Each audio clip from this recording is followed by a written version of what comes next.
एउटा छोरीले कमाएको हामी सबैले मन पराउँछौँ, तर त्यही छोरी रमाएको कसैले मन पराउँदैन।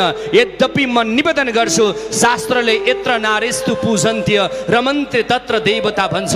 अरे शास्त्रले त नारीलाई मान्छ, जहाँ नारीको पूजा हुन्छ त्यहाँ देवता पनि प्रसन्न हुन्छन् भनेको छ भने हामीले चाहिँ त्यही नारी रमाएको किन मन नपराउने?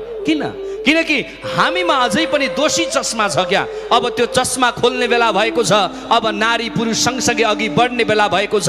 त्यसैले म निवेदन गर्छु, एउटा नारीलाई पनि स्वतन्त्र भई उड्न दिनुपर्छ, स्वतन्त्र भई बाँच्न दिनुपर्छ, स्वतन्त्र भई हाँस्न दिनुपर्छ। जीवनका सुख दुःखका सोपानहरू सँगसँगै चढ्नुपर्छ हजुर।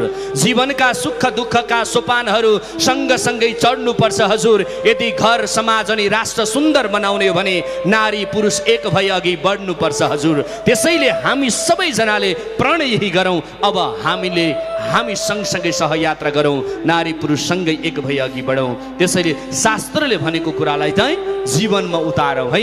यत्र नारीस्तु पूजन्त्य रमन्ते तत्र देवता, जहाँ नारीको पूजा हुन्छ त्यहाँ देवता पनि प्रसन्न हुन्छन् भनेर शास्त्रले भनेको छ प्रियजन।